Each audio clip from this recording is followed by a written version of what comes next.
तो ये मेरा फोर्थ टॉपिक रहेगा और इसका नाम है डायरेक्ट इनडायरेक्ट में आप देख सकते हैं नरेशन में इंपेरेटिव सेंटेंस। इंपेरेटिव सेंटेंस जो है, इस इंपेरेटिव सेंटेंस को मैं आपके सामने आज बताना चाहूँगा कि जो नरेशन का जो आज हम ऐसे तो देखा जाए तो ये चौथा पार्ट है। तो इस चौथे पार्ट में मैं आपके सामने आज इंपेरेटिव सेंटेंस को लेके चर्चा करना चाहूँगा कि इंपेरेटिव सेंटेंस जो है ये इससे जुड़े हुए जो क्वेश्चन हमारे बोर्ड एग्जाम्स में जब आते हैं, चाहे वो 10th लेवल का हो या 11th लेवल पे है या फिर 9th लेवल पे भी होता है, मोस्टली ये देखा जाता है कि 10th लेवल का जो इंग्लिश सब्जेक्ट का पेपर होता है उसमें बोर्ड लेवल पे इसमें 4 क्वेश्चन हमेशा आते हैं।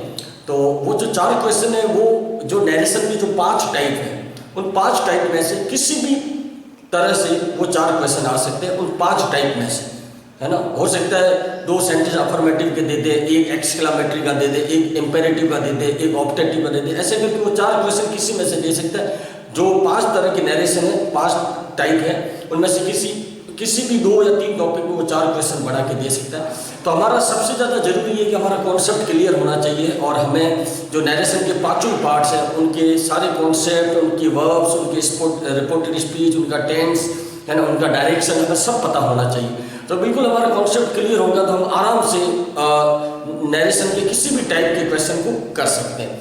तो आप देख सकते हैं कि आज मैं जो चर्चा कर रहा हूँ इंपेरेटिव सेंटेंस की, इंपेरेटिव सेंटेंस का जो मतलब होता है वो यही होता है आज्ञासूचक या आदेशात्मक वाक्य, आज्ञासूचक या आदेशात्मक वाक्य। अब ऐसे सेंटेंस जो होते हैं, इन सेंटेंस को क्या होता है, सबसे पहले हम इसको बिल्कुल अभी आगे अपन इसको करके देखेंगे और बिल्कुल समझेंगे। लेकिन सबसे जो इम्पोर्टेंट बात जो मैं आपको अभी कहना चाहता हूँ वो ये है कि इस तरह के सेंटेंस से जुड़े हुए जब क्वेश्चन आते हैं तो उन सेंटेंस में क्या होता है कि एक विशेष तरह की पहचान दी रहती है ऐसे सेंटेंस में।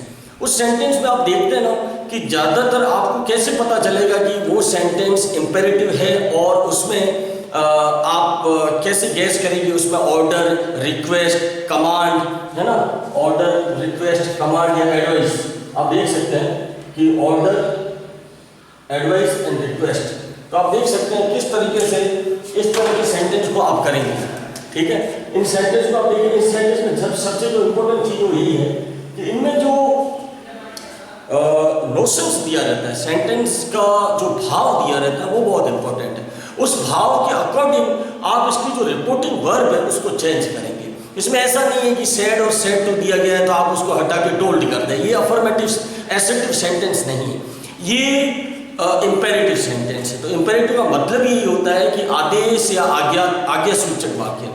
तो आपको इसमें जो सेड और सेड टू है वो पूरे सेंटेंस के रिपोर्टिंग वर्ब के और reporting speech, reporting verb and reporting speech पूरा कंप्लीट जो सेंटेंस है उस पूरे सेंटेंस को आपको पढ़ते हुए आपको ये बिल्कुल अनुमान लगाना है या पता लगाना है कि इस सेंटेंस में वास्तव में कौन सा भाव आया है, कौन सा नोशंस इसमें आया है। इसमें ऑर्डर्ड है, एडवाइस है, कमांड है या आप देख सकते हैं रिक्वेस्ट है ना। तो कौन सा भाव है उसके अनुसार आपकी रिपोर्टिंग वर्ब जो सैड एंड सैड टू है वो बदलेगी और उसके बाद आपका आगे का सेंटेंस इसके रूल्स को देखते हुए, इसके कॉन्सेप्ट को क्लियर करते हुए वो आगे बढ़ेगा, ठीक है ना। तो सबसे पहले अपन ये चर्चा कर लेते हैं कि जो इंपेरेटिव सेंटेंस है उसमें मुख्य रूप से 3 से 4 तरह के मुख्य नोशंस रहते हैं। 3 से 4 तरह के कौन कौन से? एक है ऑर्डर है, एडवाइस है, रिक्वेस्ट है, ओके।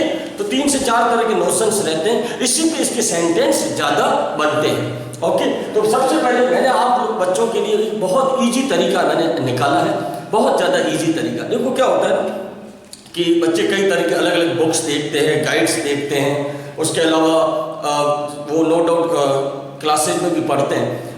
तो ऐसा भी होता है कई बार किसी चीज़ को करने का बहुत एक ऐसा तरीका होता है जो लॉन्ग तरीका होता है, बहुत लंबा तरीका होता है। उस लंबे तरीके से क्या होता है, वो लॉन्ग प्रोसेस में क्या होता है कि कई ऐसी चीज़ें होती हैं उसमें वो कन्फ्यूज हो जाता है। वो हालांकि शुरू से समझने की कोशिश करता है लेकिन बीच में या थोड़ा और आगे जाके वो बिल्कुल कंफ्यूज हो जाता है। वो टेंस के बारे में कंफ्यूज हो जाता है, रिपोर्टिंग वर्ब में कंफ्यूज हो जाता है या उसके डायरेक्शन में कंफ्यूज हो जाता है। तो बहुत सी चीज़ें, तो ऐसे क्वेश्चन को जब आप देखेंगे ना तो इस तरह के क्वेश्चन को मैं आपके सामने बताना चाहूँगा कि इस तरह के क्वेश्चन को आप किस तरह सॉल्व करेंगे।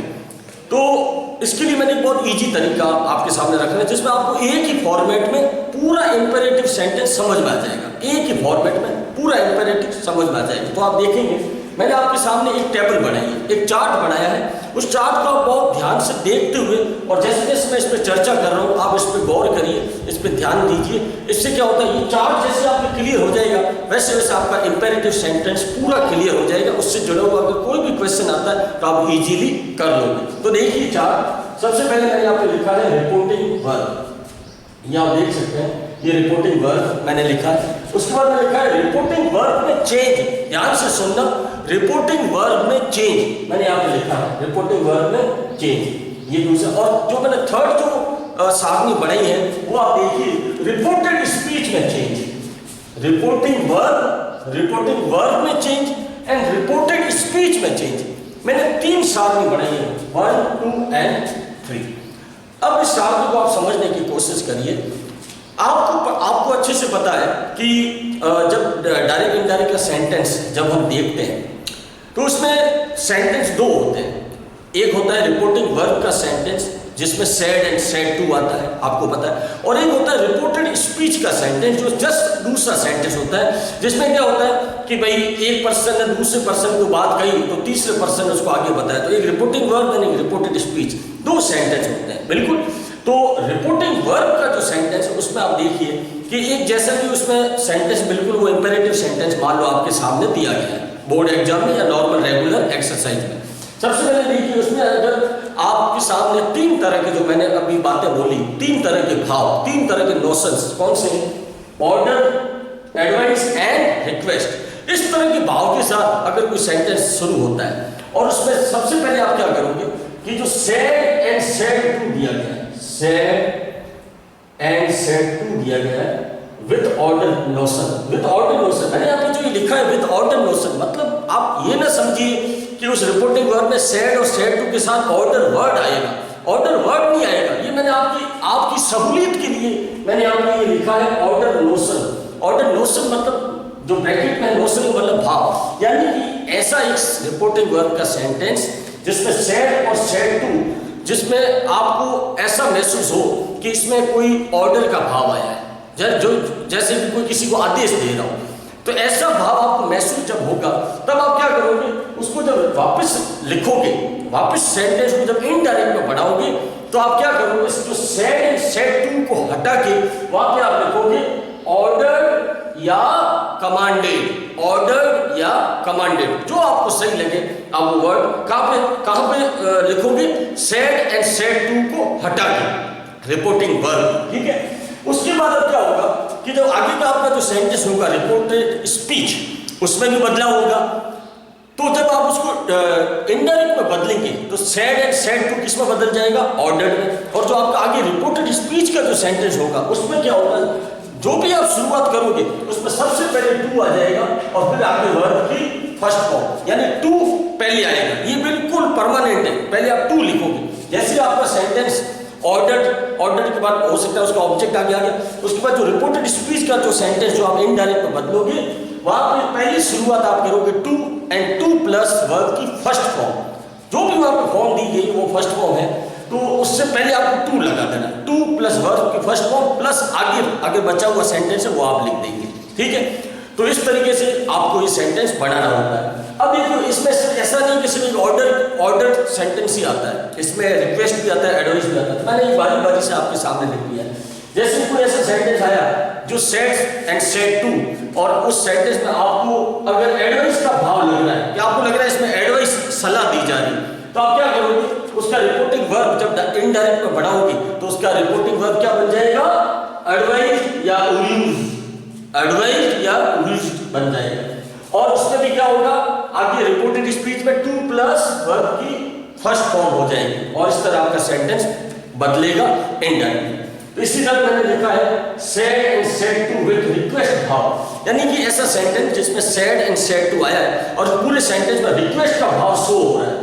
किसका भाव शो हो रहा है, रिक्वेस्ट का भाव शो हो रहा है। तो आप उसमें क्या करेंगे, रिक्वेस्ट का भाव शो हो रहा है तो वो हो जाएगा requested, begged and implored. Requested, back and employed, यानी इन तीनों में से आप कोई भी एक वर्ड यूज कर सकते हैं। लेकिन जनरली नरेशन में जो अगर कहीं पर रिक्वेस्ट का भाव आ रहा है तो सेड एंड सेड टू को हटा के जनरली वह रिक्वेस्टेड लिखा जाता है, जो ज़्यादा इम्पैक्टिव है, ज़्यादा इंप्रेसिव वर्ड है, तो आप वहाँ रिक्वेस्टेड ही लिखें, ठीक है। सेड एंड सेड टू को हटा के यदि वहाँ रिक्वेस्ट का भाव आ रहा है तो अब आप देखिए कि ये तो एक नियम हो गया, ये तो आप देख लें, ये एक नियम हो गया।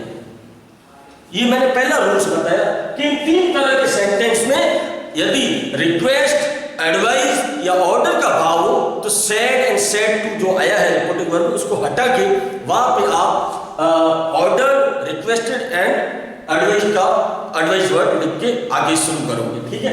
ये पहला नियम। अब उसका जो दूसरा नियम है वो मैं आपको बताऊंगा कि यदि आपका कोई ऐसा सेंटेंस है जिसमें सेड एंड सेड टू के साथ मना करने का भाव, यानी कि सेड एंड सेड टू, यानी सेंटेंस पूरा आपने पढ़ा और सेंटेंस में आपने देखा कि उस सेंटेंस में ये दिखाया जा रहा है कि किसी चीज के लिए मना किया जा रहा है, ये चीज मत करो, मना किया जा रहा है।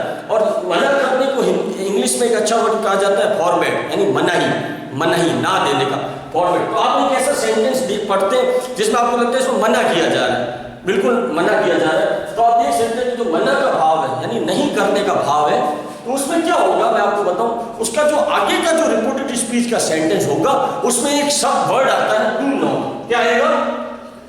Do not. ये वर्ड बिल्कुल दिया रहेगा, डू नॉट। इसी से आपको पता चल जाएगा कि ये मनाही वाला भाव है, इसमें मना किया गया किसी चीज की।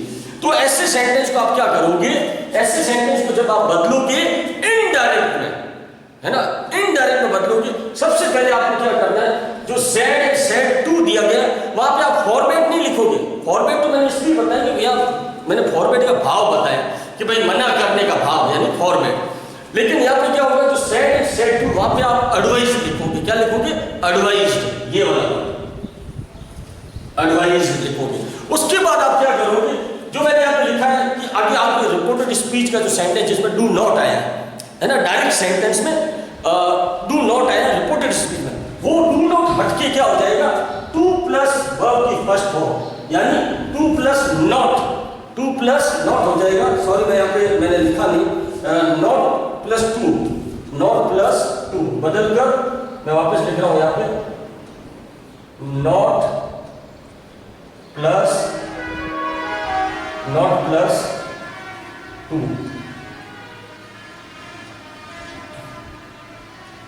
अब देख सकते हैं डू नॉट किस में बदल जाएगा, नॉट प्लस टू में बदल जाएगा। नॉट प्लस टू वर्ब की फर्स्ट फॉर्म क्या हो जाएगा, वर्ब की फर्स्ट फॉर्म, यानी वो डू नॉट जो वर्ड है वो हट जाएगा। उसकी जगह आप लिखोगे नॉट प्लस टू और उसके आगे वर्ब की फर्स्ट फॉर्म लगा के, जो वर्ब ऑलरेडी दी रही होगी उसी को लिख के आगे का सेंटेंस आपको पूरा करना है। थोड़ा यहाँ पे मैंने लिख नहीं पाया, आप थोड़ा ध्यान दीजिए। अब एक ऐसा सेंटेंस जिसमें आप देखिए कि सेड विद एडवाइस, मतलब इसमें क्या होता है कि सेंटेंस का ऐसा दिया गया है कि एक ऐसा अपवाद आता। अब मैं जो चर्चा कर रहा हूँ वो मैं आपकी जो चर्चा कर रहा हूँ वो मैं तीसरे नियम की चर्चा कर रहा हूँ। एक ऐसा सेंटेंस आता है जिसमें नो डाउट सलाह का भाव है, बिल्कुल उसमें सलाह का भाव, आपको पता चल रहा है इसमें सलाह दी जा रही है, यानी आप क्या करोगे, सलाह दी जा रही है। लेकिन उसके आगे एक बड़ा अच्छा नियम है कि उस वाक्य में अगर आगे, क्योंकि एक अपवाद है, एक ऐसा सेंटेंस आता है जिसमें अगर आपकी रिपोर्टेड स्पीच में आगे अगर नेवर वर्ड आया, क्या वर्ड आया है, नेवर यानी कभी नहीं, तो नेवर वर्ड आया है और उसमें एडवाइस का भाव शो हो रहा है, तो सबसे पहले आप क्या करोगे, रिपोर्टिंग वर्ब में उस सब्जेक्ट उस जगह सेड और सेड टू की जगह आप लिखेंगे एडवाइज्ड। क्या लिखेंगे, एडवाइज्ड। पहला काम रिपोर्टिंग वर्ब का हो गया। फिर आप उसको अब आ जाओ रिपोर्टेड स्पीच पे, उस पर आपको क्या काम करना है, जो नेवर वर्ड से जो सेंटेंस शुरू हुआ है उसी नेवर वर्ड को आप वापस रख दीजिए वहीं पे, ठीक है। और उसके आगे आपको क्या करना है, टू प्लस टू, आपको टू लगाना है एंड वर्ब की फर्स्ट फॉर्म लगाना है, टू लगा के आगे आपको फर्स्ट फॉर्म लगाना, यानी नेवर हटेगा, ठीक है। अब आगे आता है जो मैं तीसरे नियम में चर्चा कर रहा हूं, जो तीसरा नियम है, इसका जो तीसरा नियम है वो क्या है, चौथा नियम। इसका जो चौथा नियम है वो क्या है, हाँ, said to request please kindly, मतलब क्या होता है कि एक ऐसा सेंटेंस जो रिपोर्टिंग वर्ब में आपको पता चल जाता है कि रिक्वेस्ट का भाव है, ठीक है। तो आप क्या करोगे, सेड एंड सेड टू की जगह रिक्वेस्टेड लिख दिया। लेकिन उसके आगे रिपोर्टेड स्पीच में क्या होता है कि जो रिपोर्टेड स्पीच का जो सेंटेंस है वो प्लीज और काइंडली से शुरू होता है। किससे शुरू होता है? प्लीज और काइंडली से शुरू होता है। तो आप ऐसे सेंटेंस को किस तरह करोगे, मैं आपको बताता हूं। इस तरह के सेंटेंस को आप करोगे प्लीज काइंडली, इसको आप करोगे टू प्लस वर्ब की फर्स्ट फॉर्म। इसका नियम ये है कि जो आपका सेंटेंस है, जैसे कि वो सेंटेंस शुरू हो गया मान लो रिक्वेस्ट के भाव के साथ, ओके, डायरेक्टली, और उसके आगे रिपोर्टेड स्पीच जो अगला वाक्य जो डायरेक्ट भी है, डायरेक्ट सेंटेंस भी है, और वो शुरू हुआ है आपको प्लीज एंड काइंडली से शुरू हुआ है। अब इसको आपको इंपेरेटिव इनडायरेक्ट में बदलना है। सबसे पहले आप क्या करोगे, प्लीज और काइंडली का मतलब यही होता है किसी से आप रिक्वेस्ट कर रहे हो, वैसे ये भाव शो हो रहा है। आप क्या करोगे, सेड एंड सेड टू को हटा के वहां पे लिख दोगे रिक्वेस्टेड। क्या कर दोगे, रिक्वेस्टेड। उसके बाद आगे का जो वाक्य है रिपोर्टेड स्पीच का, उसमें आप क्या करोगे, प्लीज और काइंडली वर्ड को वापस नहीं लिखोगे। आप क्या करोगे, वहां पे टू लिखोगे, फिर वर्ब की फर्स्ट फॉर्म लिखोगे, और बाकी का सेंटेंस अगर बचा हुआ है तो वो आप लिखोगे। तो इस तरह ये सेंटेंस कंप्लीट होगा। तो मैंने आपके सामने देखा कि तो मैंने ये एक नियम, फिर उसके बाद मैंने आपके सामने एक जो दूसरा नियम बताया, ये दूसरा नियम हो गया, और ये तीसरा हो गया, और ये चौथा। कुल 4 नियम, जो 4 रूल्स हैं, उस पर हमने इस पर चर्चा की। और ये जो आप टेबल देख रहे हो, ये पूरी टेबल रिपोर्टिंग वर्ब में चेंज एंड रिपोर्टेड स्पीच में चेंज, इस पूरी सारणी को देखते हुए आप बिल्कुल इजीली समझ जाओगे कि इंपेरेटिव सेंटेंस को इनडायरेक्ट में बदलने के लिए किन किन बातों का ध्यान रखना है, और किस तरह वो बदला जाता है, और किस तरह के उससे सेंटेंस आते हैं। तो ये सारणी आपकी बहुत ज़्यादा मदद करेगी, ये टेबल आपकी बहुत ज़्यादा मदद करेगी। इसको आपको समझने में बड़ी आसान रहेगा। जब आप ऐसे कुछ सेंटेंस को मिलाओगे तो इस सारणी की मदद से आप ऐसे सेंटेंस को अच्छे से मिला दो। अब मैं आपके सामने कुछ एग्जाम्पल्स रख रहा हूँ, उससे आपको समझने में और ज़्यादा मदद मिलेगी। अब जैसे पहला एक एग्जाम्पल है, अब देखिए, the teacher said to the boys, the teacher said to the boys, ये इंपेरेटिव सेंटेंस के एग्जाम्पल्स है। Said to the boys leave the room at once, leave the room at once. अब आप देखिए, पहले सेंटेंस को आप ध्यान से देखिए। सपोज दैट ये आपके एग्जाम में आ गया। अब एग्जाम में आ गया तो आप उस सेंटेंस को किस तरह करेंगे?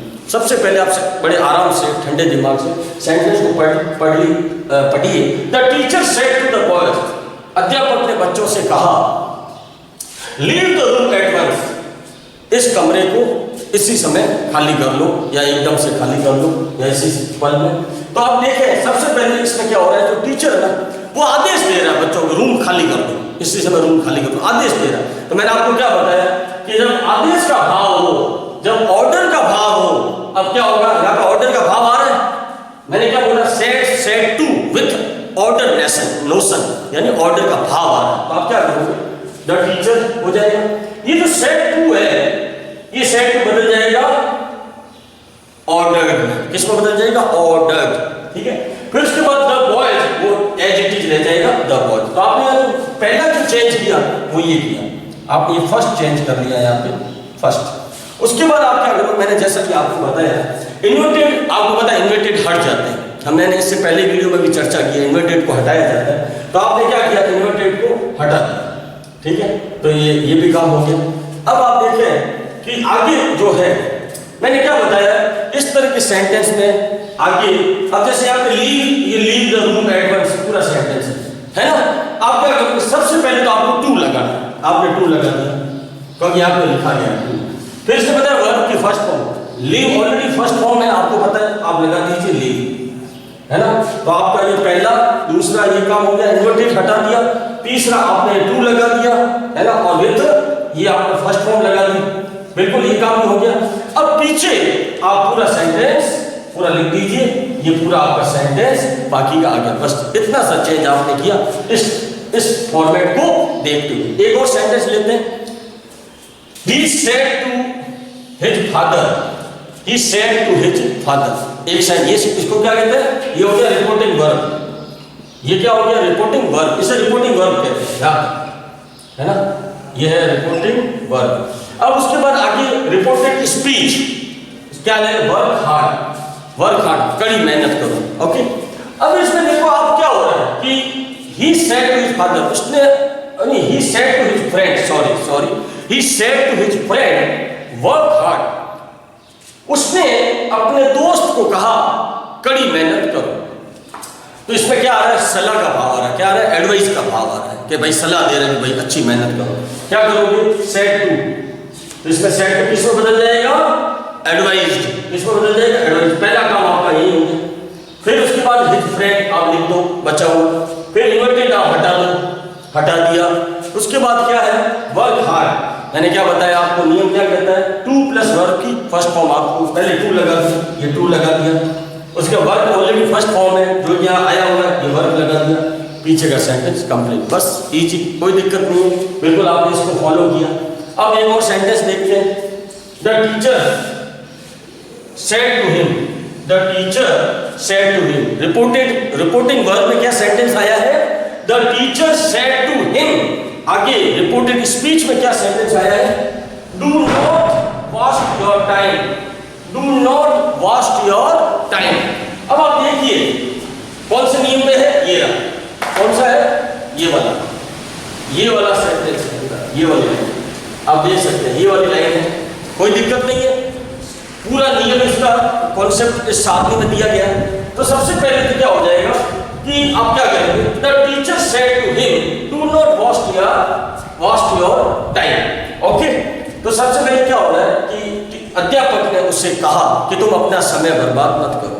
इसमें क्या हो रहा है कि नो डाउट इसमें मना किया जा रहा है, किसी चीज के लिए मना किया जा रहा है, अपना समय खराब मत करो, मनाही का भाव आ रहा है। ओके, तो ये समझ में आ गया कि इसमें मना किया जा रहा है, डू नॉट आ गया। तो आप क्या करोगे?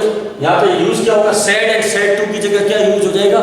एडवाइज। मना करने के लिए सलाह दे रहा है, सलाह के रूप में क्या कह रहा है? मना कर रहा है, तो हो जाएगा सेड टू। तो ये क्या हो जाएगा? एडवाइज। पहला काम हो गया। उसके बाद आपको पता है हिम आ जाएगा, ठीक है। सेड टू का क्या हो गया? एडवाइज, हिम आ जाएगा। आगे इन्वर्टेड हटा दीजिए, ठीक। फिर क्या करिए? डू नॉट आया है, क्या आया? Do not. डू नॉट का क्या हो जाएगा? नॉट प्लस टू, आगे वर्ब की फर्स्ट फॉर्म। तो आपने क्या किया? नॉट टू और ये पीछे वास्ट, तो ये वास्ट आ गया। अब यहाँ पे आप देखिए योर आया है, तो ये जो योर है, ये यहाँ का ये सेकंड पर्सन है, वो यहाँ पे इस ऑब्जेक्ट से बदल जाएगा, यहाँ हो जाएगा हिज एंड टाइम, बस कोई दिक्कत नहीं। उसके बाद आप देखिए एक और sentence, she said to Geeta kindly help me. मैं जो फोर्थ सेंटेंस ले रहा हूं, ये फोर्थ सेंटेंस का जो अच्छा उदाहरण है वो ये है, इसकी चर्चा होती है, इसका मैं बता रहा हूं आपको। क्या करोगे? She said to Geeta kindly help me, उसने गीता को कहा कृपया करके मेरी मदद करो। तो यहाँ पे मैंने क्या बताया? पहले तो यहाँ पे भाव किसका शो हो रहा है? रिक्वेस्ट का भाव शो हो रहा है, क्योंकि उसने गीता को कहा प्लीज मेरी हेल्प करो। तो हम किसी को, आप देख सकते हैं यहाँ किसका भाव आ रहा है? रिक्वेस्ट का, प्रार्थना कर रही हूँ, रिक्वेस्ट का भाव है। पहले तो सेड टू का क्या हो जाएगा? रिक्वेस्टेड। क्या हो जाएगा? रिक्वेस्टेड। ओके, उसके बाद गीता के गीता लिख दीजिए, इतना काम हो गया हमारा। उसके बाद आप आगे क्या करिए? मैंने क्या बताया है आपको, यहाँ पे देखिए, यदि आपका वर्ड प्लीज यानी आपका रिपोर्टेड स्पीच का सेंटेंस प्लीज एंड काइंडली से शुरू हुआ है, तो प्लीज और काइंडली जब आप उसको इनडायरेक्ट में बदलोगे तो प्लीज और काइंडली वापस नहीं लगेगा। क्या लगेगा? पहले लग जाएगा टू, फिर लग जाएगा प्लीज और काइंडली। यहाँ पे देखिए काइंडली के बाद आगे का वर्ड कौन सा है? फर्स्ट फॉर्म, तो टू ये हेल्प हो गया, और ये जो मी है ये इसके हिसाब से, गीता के हिसाब से, या जो ऑब्जेक्ट है उसके हिसाब से बदल जाएगा हर। तो इस तरह आपका ये सेंटेंस तैयार हो गया। अब जो मैंने आपके सामने एक जो सेंटेंस मैं आपके सामने ले रहा हूँ वो है नेवर का। मैंने अभी आपको बताया था नेवर सेंटेंस की चर्चा की थी। ये देख सकते हैं, the teacher said to the student never waste your time. क्या हो रहा है इसमें? एडवाइस दे रहा है।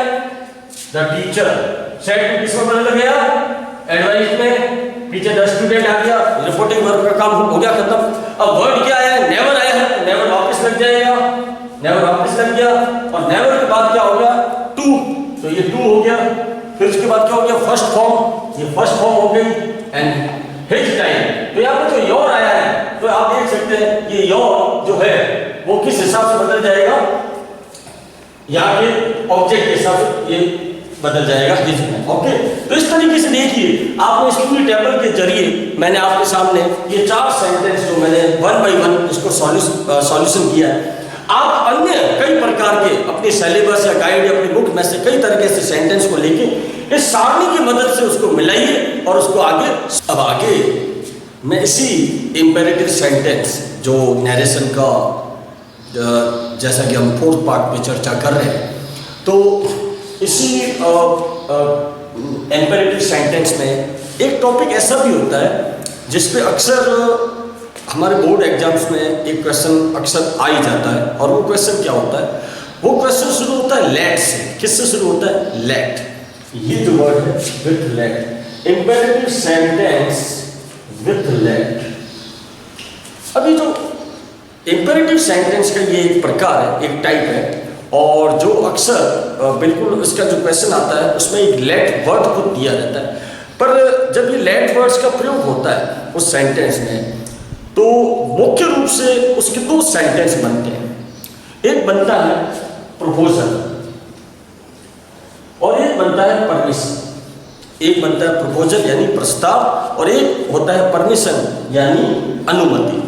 क्या होता है, अनुमति मांगना। यानी एक होता है प्रपोजल प्रस्ताव और एक होता है परमिशन अनुमति।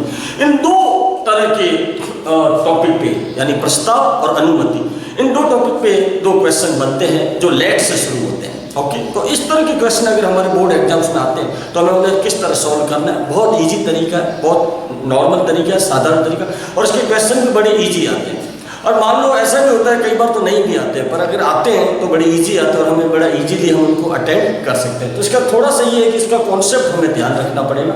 आप देख सकते हैं कि मैं जैसे मैंने लिखा है, अब ये जो इसका जो इस टॉपिक से जुड़े हुए जो क्वेश्चन आते हैं उस क्वेश्चन में आपको एक चीज़ का ध्यान देना है, और वो चीज़ क्या ध्यान देनी है आपको, इसमें आपको देखना है कि यदि आपका जो क्वेश्चन है, ठीक है ना, सपोज कैसा भी क्वेश्चन आ जाता है जिसमें आपको लेट वर्ड दिया गया है, ठीक है। अब उसमें क्या होता है कि अगर आपको उस क्वेश्चन में लगता है कि इसमें बाकायदा एक प्रस्ताव दिया जा रहा है, एक प्रस्ताव दिया जा रहा है, ओके, तो आप सबसे पहले क्या करोगे कि उसमें आपका जो रिपोर्टिंग वर्ब है, जो सेड एंड सेड टू, जैसे रिपोर्टिंग वर्ब कहा जाता है सेड एंड सेड टू, उसको हटा के आप क्या करोगे, प्रपोज्ड। क्या करोगे, प्रपोज्ड, ठीक है। अगर आप उसमें देखें कि उस सेंटेंस में अगर कोई ऑब्जेक्ट नहीं दिया गया है, विदाउट ऑब्जेक्ट, अगर उस रिपोर्टिंग वर्ब के सेंटेंस में, रिपोर्टिंग वर्ब के सेंटेंस में अगर कोई ऑब्जेक्ट नहीं दिया गया है तो हो जाएगा प्रपोज्ड।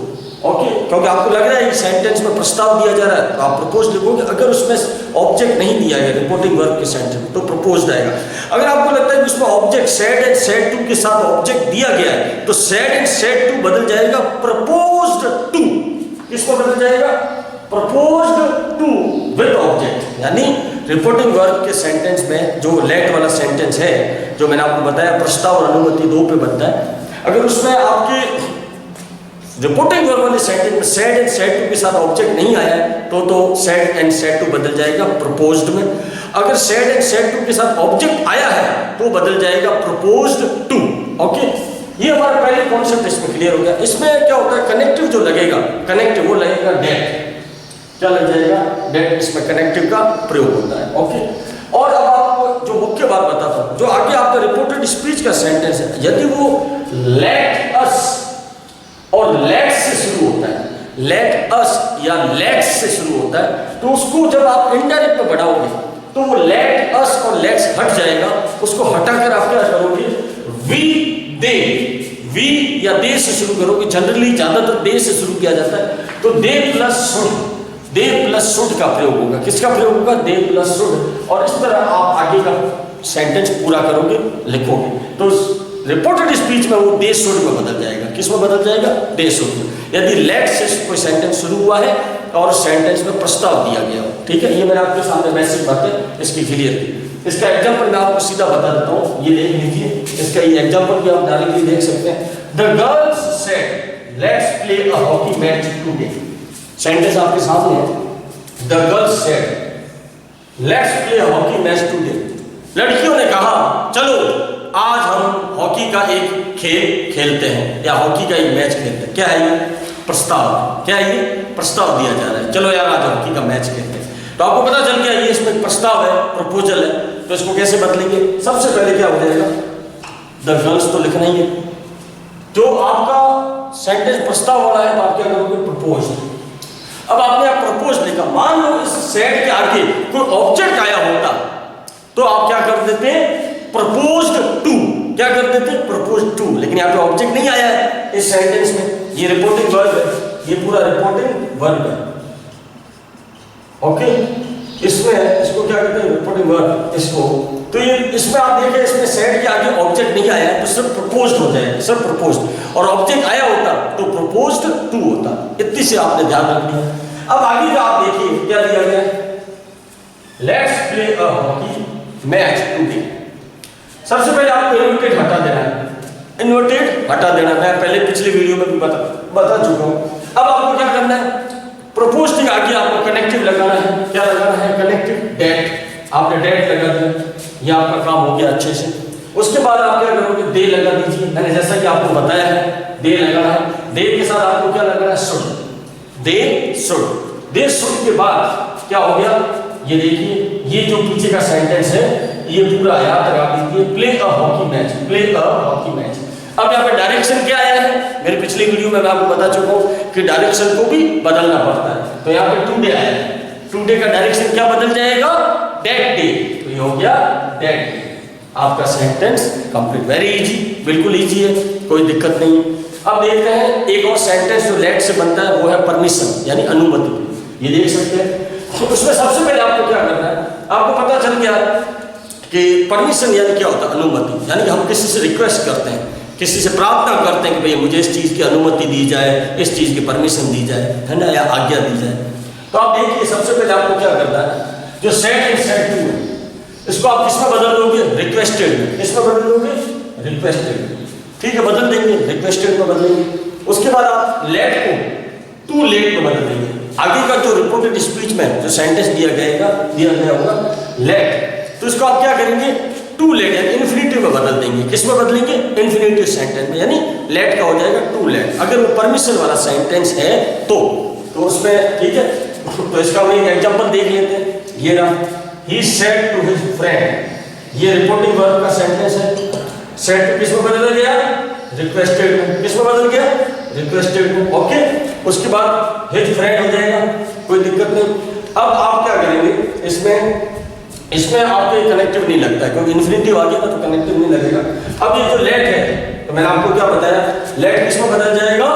To late. इन्फिनिटिव हो जाएगा तो लेट का हो गया टू लेट। पहले टू लगा दिया, टू के बाद आपको लेट। अब उसके बाद देखिए यहाँ पर मी आया है। जो ये जो मी है ये इस सेंटेंस के, ठीक है ना, इस सेंटेंस के सब्जेक्ट के अनुसार बदल जाएगा हिम। इसमें बदल जाएगा हिम में, और बाकी का सेंटेंस रुक गया। तो वेरी इजी है। दो तरह के क्वेश्चन इसमें बनते हैं जो इंपेरेटिव सेंटेंस इन नैरेशन में आते हैं। तो अभी थोड़ी देर पहले तो हमने इंपेरेटिव सेंटेंस के कुछ 3-4 रूल्स के साथ उसके 3-4 सेंटेंस को एक टेबल के जरिए समझा। लेकिन साथ में मैंने आपको ये रूल्स भी बताया कि लेट से भी जुड़ के दो सवाल बनते हैं। एक बनता है प्रस्ताव पे यानी प्रपोजल, और दूसरा बनता है परमिशन यानी अनुमति पे। तो इसका मैंने बिल्कुल क्लियरली आपके सामने इसको बता दिया कि इस तरह के अगर क्वेश्चन आते हैं तो किस तरह उसको करना है। Very easy. तो इस तरह आपने देखा बच्चों कि आज हमने इंपेरेटिव सेंटेंस को कंप्लीटली बहुत इजी तरीके से उसको मात्र कुछ 25-30-35 मिनटों में हमने उसको अच्छे से समझ लिया। आप इस वीडियो को बार बार देखें, इससे मिलान करिए, इससे प्रैक्टिस करिए, इसको सिलेबस वाइज अपने कुछ क्वेश्चंस के साथ उसको मिलाइए और बहुत अच्छे से आप उस क्वेश्चन को सॉल्व करिए। क्योंकि जब छोटा कॉन्सेप्ट होगा, बिल्कुल एक टेबल फॉर्मेट होगा, तो हमें याद करने में बड़ा ईजी रहता है।